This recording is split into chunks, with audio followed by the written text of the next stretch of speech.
নমস্কার দর্শক বন্ধুরা, আমি মুনমুন বিএম ডিজিটাল গ্রিনের ছোট্ট ছাদ বাগানে আপনাদের সকলকে স্বাগত জানাই। আমি এবছর আমার ছাদ বাগানে কি সবজি করেছি সেটা আমি আপনাদেরকে এই ভিডিওর মাধ্যমে শেয়ার করছি। এই সবজিটা আপনারা সকলেই তো চেনেন, বিট। হ্যাঁ, ছাদ বাগানে বিট চাষ করা খুব সহজ। মানে ছাদ বাগানে বিট গাছ বসানো ভীষণ সহজ। বিটের ছোট্ট ছোট্ট চারা বসিয়েও আপনি বিট চাষ করতে পারেন, অথবা বিটের বীজও কিন্তু আপনারা ছড়িয়ে দিতে পারেন আপনাদের ছাদ বাগানের গ্রো ব্যাগের মাটিতে। আর এই গাছগুলো কিন্তু শীতেই হয়। আর দেখতেই পাচ্ছেন এখানে একটা বিট দেখা যাচ্ছে, আর এটাও কিন্তু আস্তে আস্তে হবে। বিট খুব সহজে করা যায়, খুব একটা যত্ন লাগে না। অর্গ্যানিক কোনো সার আর মাটি হলেই যথেষ্ট। খুব যত্ন করতে লাগে না, পোকামাকড়েরও খুব একটা আক্রমণ হয় না। আপনারা আপনাদের বাড়িতে এই বছরে নয়, পরবর্তী বছরে বিট অবশ্যই করতে পারেন। নিজেদের বাড়িতে যদি এইরকম কপি গাছ করা যায় সম্পূর্ণ অর্গ্যানিকভাবে, তাহলে আর বাজার থেকে কিনে কপি খাওয়ার কোনো দরকার নেই। এই দেখুন, এই নেটগুলো দিয়ে আমি এই যে কপিগুলো দেখতে পাচ্ছেন এগুলোকে ঢেকে রাখি। এর কারণ একটাই, অনেক সময় পাখিরা এসে ঠুকরে নষ্ট করে যায়, আবার কখনো কাঠবিড়ালিও কিন্তু খেয়ে যায়। সেই কারণেই আমি এইরকমভাবে ঢেকেই কিন্তু কপিগুলোকে রেখে যাই। কি সুন্দর লাগছে না? সম্পূর্ণ অর্গ্যানিকভাবে আমি এই কপিগুলো তৈরি করেছি। প্রত্যেকটা ভিডিওতেই আমি বলি, আমি কিন্তু খুব একটা যত্ন গাছেদের করতে পারি না, কারণ সময় পাই না। গাছ বসানোর মাটিটা খুব সুন্দর করে প্রস্তুত করে নিই, তারপরে কিন্তু গাছ নিজের মতো করেই তাদের মতো করেই বেড়ে ওঠে। কারণ তারাও জানে যে কোন বাগানে এসে তারা পড়েছে, যেখানে মালির কিন্তু কোনো সময় নেই। হ্যাঁ, গাছ ভালোবাসি তাই গাছ করি। শীত, গ্রীষ্ম, বর্ষা যে কোনো সময়তেই আমি নানা রকম গাছ কিনি, এবং সেটা সম্পূর্ণ অর্গ্যানিকভাবেই কিন্তু করে থাকি। এই দেখুন বন্ধুরা, এই যে গাছটা দেখতে পাচ্ছেন, এটা একটা মাখড়া যে বেগুন হয়, কাটা দেওয়া বেগুন, সেই বেগুনের গাছ। আর এখানে আপনারা দেখুন অনেকগুলো বেগুন গাছ আমি করেছি এবছর, প্রতিবারেই করি। আর প্রত্যেকটাতেই কিন্তু ফুলও চলে এসছে। আবার গতকাল আমি দেখিয়েছিলাম বেগুন কিন্তু আমি আস্তে আস্তে কিছু কিছু হারভেস্টও করছি। যেহেতু এবছর কাঠবিড়ালিরা আমার ছাদ বাগানের গাছ খেয়ে গেছে, তিনবার আমি অসফল হয়েছি।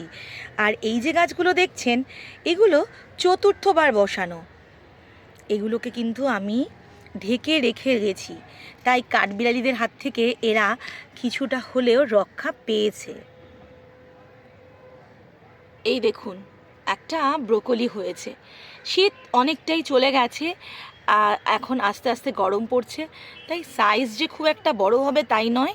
আর যেহেতু আমি সম্পূর্ণ অর্গানিকভাবে করি, অতিরিক্ত বড় হয়তো হবে না, তবে সম্পূর্ণ জৈবভাবে চাষ করা, তাই নিজেদের খাওয়ার জন্য কিন্তু এগুলো ভীষণ ভালো।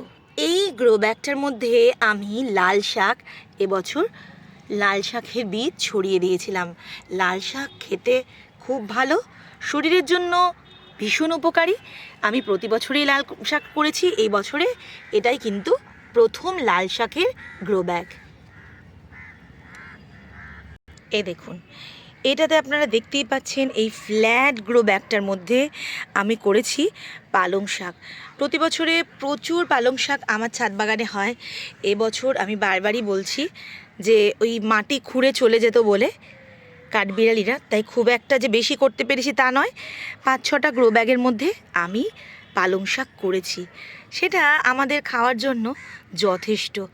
সম্পূর্ণ অর্গ্যানিকভাবে আপনারাও কিন্তু করতে পারেন। আর গরমেও কিন্তু পালং শাক হয়, তাই চেষ্টা করবেন যদি নিজের বাড়িতে জায়গা থাকে, ছোট ছোট টবের মধ্যে হলেও একটু একটু করে কোনো কিছু গাছ করার, তাহলে আপনারা সম্পূর্ণ অর্গ্যানিক খাবারটা খেতে পারবেন।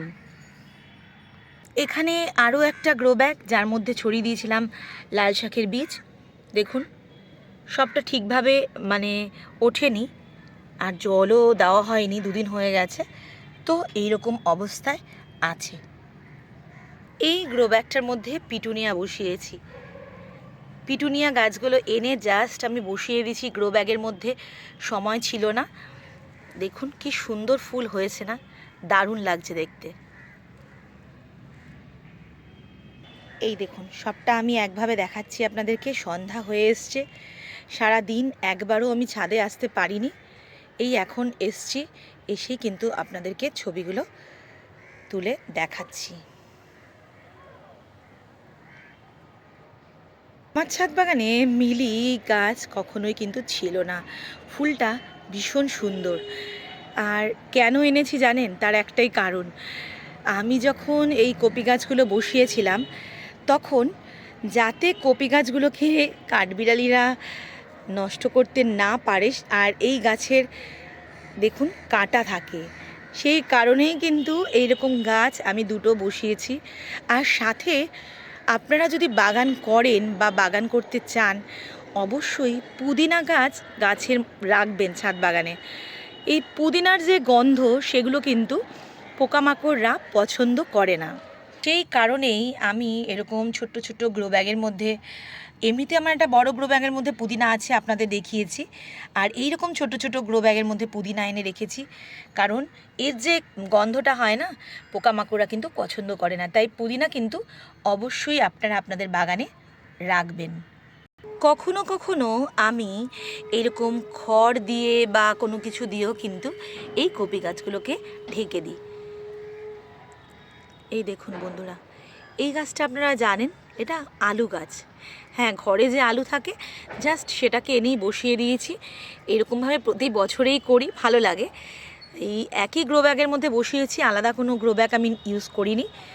আলু হয়, হ্যাঁ, মাটির মধ্যে আলু হয়, পরে ওগুলোকে খুঁচিয়ে বের করে নিতে হয়। এই দেখুন ক্যাপসিকাম হয়েছে।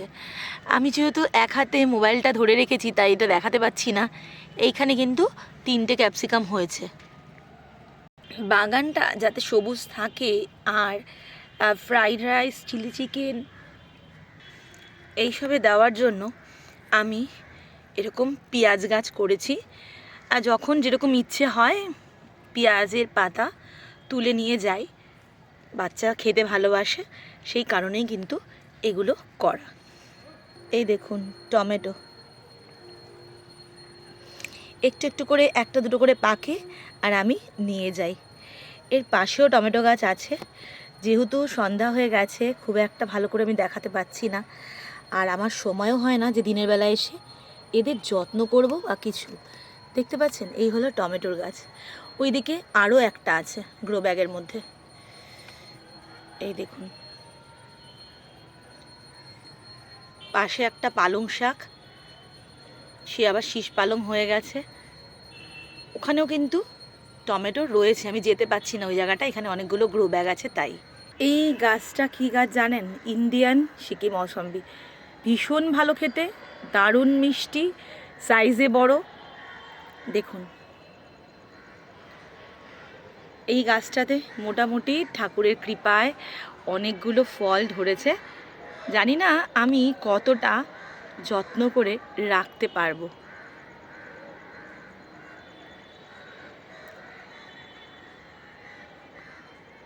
প্রতি বছর আমি বড় বড় গ্রো ব্যাগে ফুলকপি, বাঁধাকপি এগুলো করি। এবছর ঠিক যেই রকম সাইজ আমি ব্যবহার করেছি, ছোট ছোট গ্রো ব্যাগ। কারণ কি, এইটা হচ্ছে আমি ছাদের যে পাঁচিলটা তার উপরে রেখেছি, আর এখানে দেখুন এই যে প্লাস্টিক দেওয়া পাশে। এর কারণ আমি বারবারই ওই একই কথা, কাঠবিড়ালিদের হাত থেকে বাঁচাবার জন্য গাছগুলোকে এদিক ওদিক করেছি। আর এদের এত পাঁচিলের মানে এই সমস্ত গাছকে ডিঙিয়ে আসা, ঠিক করে জল টল পায় না, এই হয়েছে কপির সাইজ। যাই হোক, এ আমাকে নিরাশ করেনি, আমি হতাশ হইনি। আমি যেমন যত্ন করেছি তেমনই কিন্তু হয়েছে। আজকের ভিডিওটা এই পর্যন্তই। ভালো থাকবেন, সুস্থ থাকবেন, দেখা হচ্ছে অন্য কোনো একটা ভিডিওতে।